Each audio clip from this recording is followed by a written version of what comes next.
Il est 8h32 et vous êtes bien sur RMC et BFM TV. Bonjour Xavier Bertrand. Bonjour. Vous êtes le président de la région Hauts-de-France, président LR de la région Hauts-de-France. Nombreuses questions. Je voudrais commencer par cette annonce.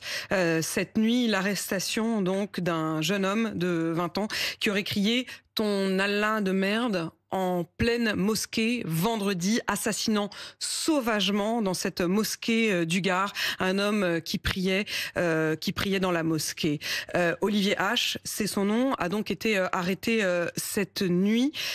Mourad Batik, qui est l'avocat de la famille de l'homme qui a été tué, estime qu'il y a eu un retard à l'allumage, que le ministre de l'Intérieur ne s'est pas rendu suffisamment rapidement sur les lieux. Et il va même jusqu'à dire que le fait que le parquet national antiterroriste ne se soit pas saisi est une manière de dire qu'en France, la République, je cite, trie les victimes. Comment vous réagissez à tout ça ? Que l'indignation ne peut pas être à géométrie variable. Que quand un homme est assassiné, sauvagement assassiné, en France parce qu'il est musulman, on doit combattre ça. On doit combattre ça. Et je le dis, que ce soit la haine des juifs, la haine des musulmans, que ce soit la haine des catholiques, on doit combattre et faire reculer cette haine dans mon pays.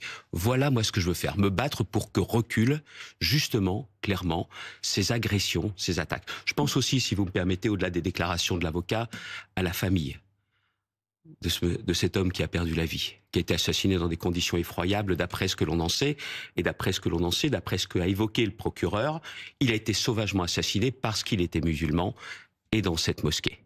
Donc, très clairement, aujourd'hui, toute la lumière doit être faite, et il faut savoir qu'il est interdit en France d'avoir une indignation ou des condamnations à géométrie variable. Mais ça veut dire que vous sous-entendez qu'il y a bel et bien eu une indignation à géométrie variable. Non, non, non. Je vous dis qu'il ne doit pas y en avoir. Et en ce qui me concerne, en tant que responsable politique, moi, je le dis très clairement, je condamne toutes les agressions, quelles qu'elles soient. Mais vous, ministre de l'Intérieur, vous y auriez été dès vendredi ? En tant que ministre des cultes, oui. Le ministre de l'Intérieur est aussi ministre des cultes. J'ai eu l'occasion de le dire à Bruno Retailleau. J'ai entendu ses explications hier. Je comprends qu'il ait besoin d'avoir un maximum d'éléments au titre de l'enquête. Mais le ministre de l'Intérieur est aussi ministre des cultes. Et je suis intimement convaincu qu'il fallait y aller aussitôt. Xavier Bertrand, le parquet national antiterroriste est en observation, mais ne s'est pas pour l'heure saisi à proprement parler de l'affaire. Est-ce que vous estimez qu'il devrait le faire ? Laissons faire la justice. Connaissez mon respect des institutions judiciaires, que ce soit le parquet ou que ce soit le siège. Si le parquet national antiterroriste ne l'a pas fait, c'est parce qu'il n'a pas d'éléments suffisants aujourd'hui. D'ailleurs, vous le savez bien, même dans les premières heures de ce qui s'est passé dans ce drame, même votre chaîne, BFM, ne savait pas trop les circonstances. Il était question au départ d'un fidèle qui aurait assassiné un autre fidèle. Qu'on ait besoin de toute la lumière, c'est une chose, et le parquet national antiterroriste ne fait pas exception à cette règle. Ce que l'on entend, c'est que 48 heures, un peu plus de 48 heures après ce drame abominable, finalement le débat politique, ça porte presque sur est-ce qu'on défend assez, est-ce qu'on défend pas assez, qui est sincère, qui ne l'est pas. Une grande manifestation contre l'islamophobie hier dans les rues de Paris, mais dont certains ont été expulsés, notamment un socialiste, Jérôme Guedj, au prétexte du fait qu'il ne serait pas suffisamment du côté de ces victimes-là. Il a même été traité de sioniste par des manifestants. Qu'est-ce qui se joue là, en ce moment ? Qu'est-ce qui se joue ? Est-ce qu'on peut pas tous s'indigner ensemble ? On peut tous s'indigner ensemble, on doit tous s'indigner ensemble. Et moi, c'est ce que je le fais en vous, je l'ai fait aussi hier en m'exprimant sur les réseaux sociaux. Mais il faut aller plus loin également. C'est qu'il y en a marre de ces amalgames qui nous amènent à cela. C'est-à-dire qu'il y a aussi dans la classe politique ceux qui font l'amalgame entre les islamistes qui s'en prennent aux valeurs de la République et nos compatriotes musulmans qui ne demandent qu'une seule chose, c'est de pouvoir assumer, c'est de pouvoir exercer leur foi. C'est ça aussi qui est en train de se jouer aujourd'hui. Et ça fait des mois et des années que ça fait. Ce que je suis en train de vous dire, Apolline de Malherbe, c'est que nous sommes dans une France où on a besoin d'apaiser la société, de rapprocher les Français. Et depuis des mois et des mois, vous avez aussi des responsables politiques, et je pense bien évidemment aux extrêmes, qui instrumentalisent tout cela. Et moi, je veux pas qu'il y ait de chasse aux musulmans dans notre pays. Voilà ce que je suis en train de vous dire aujourd'hui. Parce qu'on n'arrivera pas à vivre en paix, à vivre avec un peu plus aujourd'hui d'équilibre dans notre société, si on continue à avoir des discours de haine, de chaque côté. Et vous avez aussi des tarés qui sont devant leur télé ou devant leur poste ou devant les réseaux sociaux, qui eux peuvent prendre ça pour argent comptant et passent à l'acte dans des conditions sauvages. J'en appelle à la responsabilité de tous. La responsabilité de tous, mais j'essaie quand même de comprendre ce que vous voulez dire ce matin, Xavier Bertrand. Quand Jean-Luc Mélenchon accuse Bruno Retailleau d'entretenir, je cite, une ambiance, un climat islamophobe. Mais qu'il se taise, Mélenchon. Il y contribue à tout cela. Il paraît qu'il a été à une époque républicain, Jean-Luc Mélenchon. Il est où son républicanisme ? Les valeurs de la République, elles sont intangibles.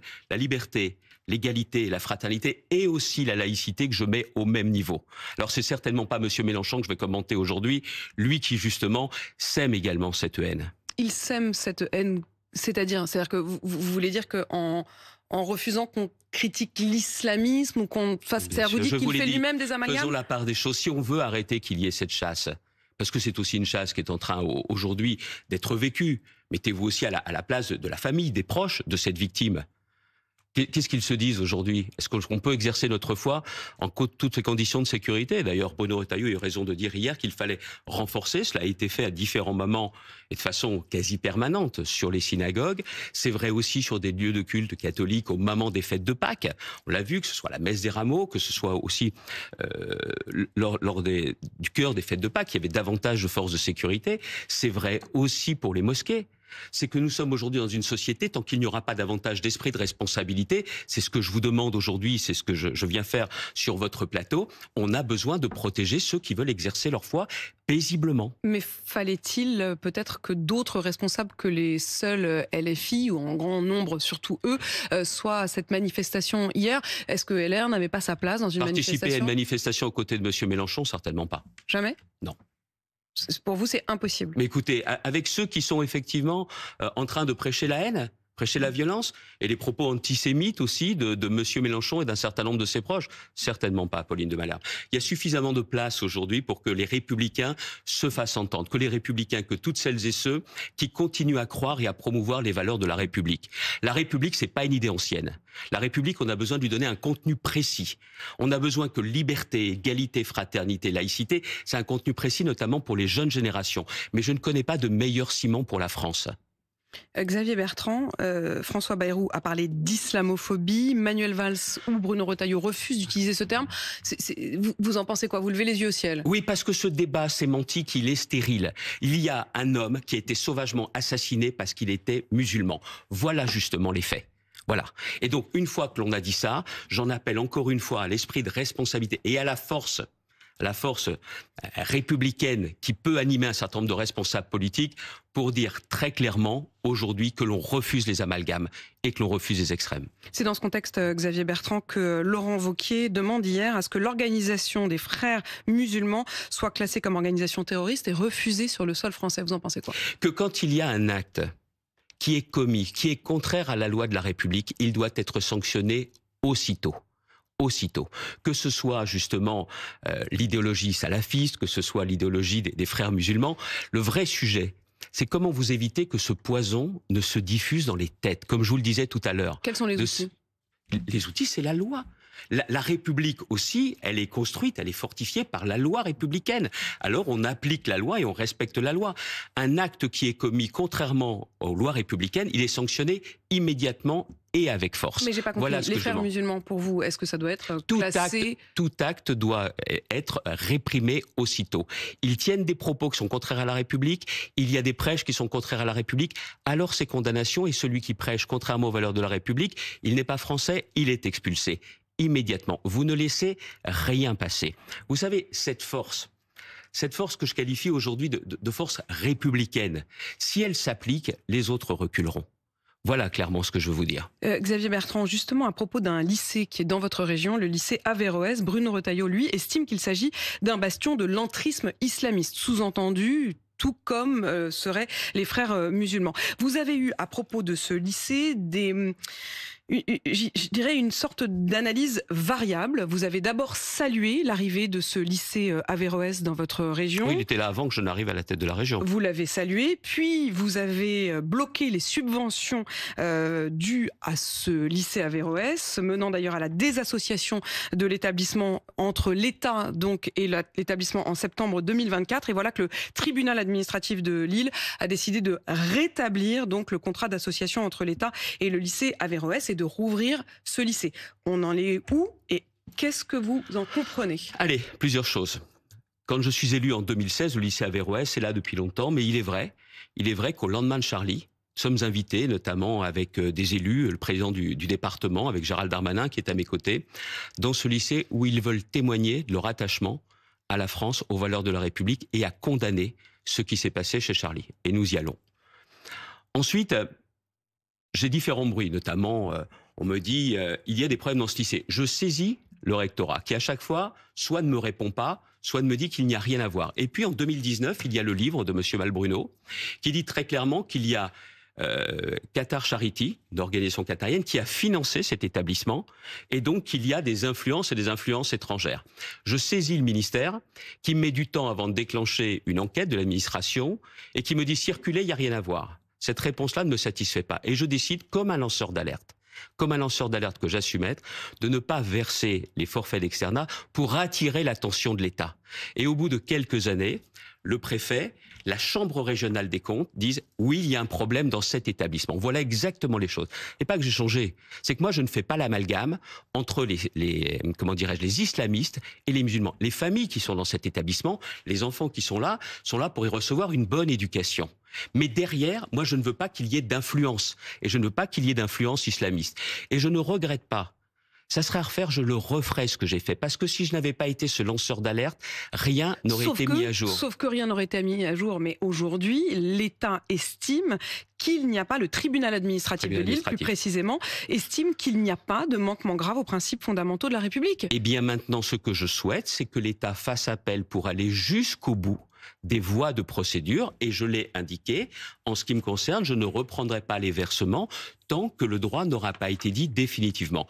Donc je l'ai dit à Elisabeth Borne, je l'ai dit aussi à Bruno Retailleau, je souhaite que l'État puisse faire appel et que la justice puisse rendre définitivement son verdict. Au moins les choses seront claires, et si les choses sont en train de bouger au sein de ce lycée, et si effectivement il n'y a plus du tout d'influence, ça montre clairement que si c'était à refaire, je referais la même chose. Xavier Bertrand, il y a de nombreuses questions aujourd'hui sur la manière de trouver des milliards d'euros pour le budget de l'État. 2 pistes évoquées pour de nouveaux prélèvements. Une nouvelle contribution qui serait utilisée, c'est le ministre de la Cohésion des Territoires, M. Rebsamen, qui l'a évoqué. Une contribution modeste, dit-il, pour aider les collectivités territoriales. Est-ce que c'est une nouvelle taxe d'habitation déguisée? Non, mais en plus, il paraît que ce sont des associations d'élus qui sont à l'origine de ça. Mais ils sont tous tombés sur la tête ou quoi, là? Mais ils voient pas les Français, ils discutent pas avec eux. Mais les gens en ont marre. On en a marre de cette overdose fiscale. Moi, je vais vous dire une chose. Enfin, les maires, vous les avez entendus, ils disent qu'ils n'ont plus les moyens de faire de la continuité territoriale et qu'ils n'ont plus suffisamment de dotation. Je vais vous parler pour moi.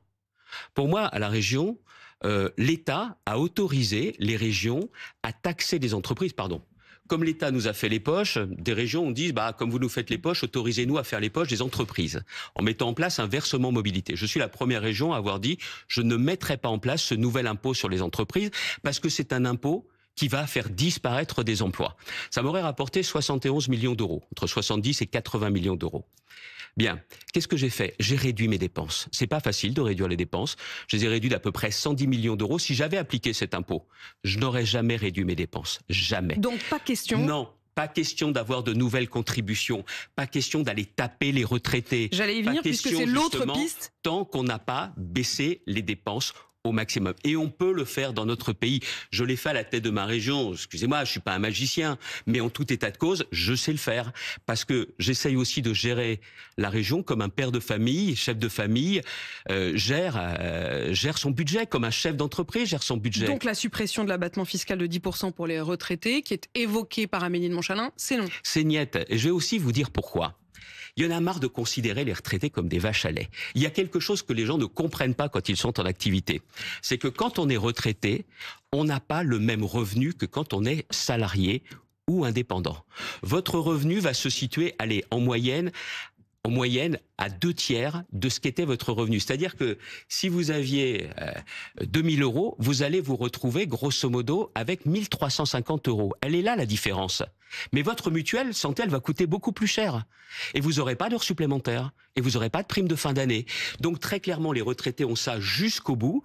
Et les 10% ne compensent même pas ce qu'a été leur perte de revenus. Donc il faut bien comprendre que de chercher à opposer les uns aux autres, oui, mais les retraités, faites un effort pour les jeunes. C'est pas comme ça qu'on crée de la cohésion. C'est pas comme ça qu'on est raccord avec ce que je vous disais tout à l'heure sur cet esprit républicain. Qu'on aille jusqu'au bout de la baisse des dépenses. Et là, effectivement, on verra que notre pays pourra enfin se redresser. Xavier Bertrand, dans votre région, ArcelorMittal annonce la suppression de très nombreux emplois, 636 au niveau national, mais notamment dans le Nord, Dunkerque et Mardic. Est-ce que l'État doit rentrer au capital? C'est l'une des propositions de François Ruffin. Non, l'État doit déjà se bouger. Moi, je suis en contact permanent avec... J'ai l'impression que ça fait des années qu'il se bouge. Enfin, ça fait depuis que j'ai commencé ce métier qu'on nous parle de la sidérurgie et que l'État dit se bouger. Moi, je suis en contact avec Marc Ferracci, le ministre de l'Industrie, qui fait son boulot. Je suis en contact avec Stéphane Séjourné à la Commission européenne, mais il y a deux choses. Croyez pas que c'est au Premier ministre, plutôt que de faire une réunion sur la proportionnelle, de venir sur place, parce qu'il y a plus de 600 emplois qui vont se retrouver sur le carreau. Vous croyez que la mise en place de la proportionnelle, ça va arranger la vie de ceux qui vont perdre leur boulot? Et pourquoi j'ai le Premier ministre? Parce qu'il y a le ministre des Affaires sociales et du Travail, il y a le ministre des Territoires, il y a le ministre de l'Industrie qui sont concernés. Moi, ce que je veux, ce que je demande avec Patrice Vergrit... Pardon, mais ce que vous êtes en train de dire, c'est que François Bayrou n'a pas saisi la mesure et qu'il fait de la politique politicienne avec la... Vous ne croyez pas qu'il y a plus intéressant à faire que la proportionnelle pour les gens qui perdent leur boulot? Et où est le rapport entre la proportionnelle et le... C'est parce que par contre, il va trouver le temps de faire une réunion sur la proportionnelle. Ouais, c'est passionnant ça, hein. Oh là, tout le monde attend ça. Est-ce qu'il ne fait pas ça juste pour que le RN ne le censure pas? Moi, je toujours dis, hein, quand vous mettez dans la main des extrêmes, vous êtes mort. Terminé.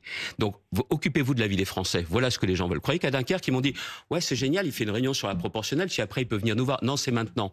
Parce que moi, ce que je veux, c'est non seulement que les 600 salariés, on leur donne des garanties pour qu'ils puissent rebondir et retrouver du boulot, mais il y en a en France, plus de 15 000 toujours chez Arcelor. Et là, on n'attend qu'une chose, c'est qu'Arcelor nous dise très clairement « On investit en France, on investit en Europe et on garde votre boulot. » Et là, sur ce sujet-là, ça fait des mois et des mois qu'on fait pression à la fois sur l'État, qu'on fait pression à la fois sur l'Europe, mais j'attends d'Arcelor clairement qu'il puisse nous dire on fait le boulot.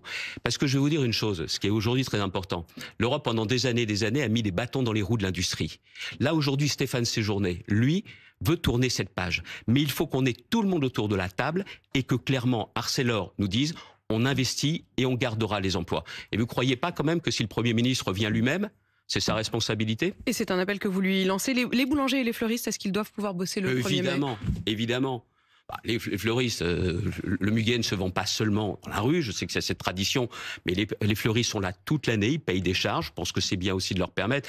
Puis le boulangerie, alors congeler son pain une journée avant et tout ça, mais c'est quand même n'importe quoi. Croyez pas quand même que la loi doit changer. Hervé Marseille, le président de l'UDI, a déposé une proposition de loi, il a raison.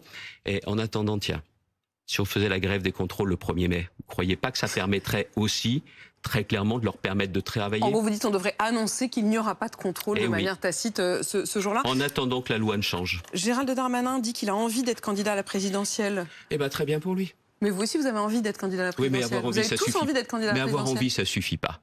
Est-ce que vous avez les vraies solutions pour, comme je vous l'ai dit tout à l'heure, apaiser la société, rapprocher les Français et redresser le pays? Vous n'êtes pas surpris que Gérald Darmanin ait envie d'y aller? Non, pas surpris du tout. Mais ça veut dire que vous commencez à être assez nombreux quand même. Mais il y aura encore plein de monde. Puis vous êtes toujours candidat? Oui, mais vous verrez, je me prépare à être candidat parce que je viens de vous le dire. C'est pas un matin, tiens, j'ai envie d'être candidat à tout ça. Non, c'est pas ça.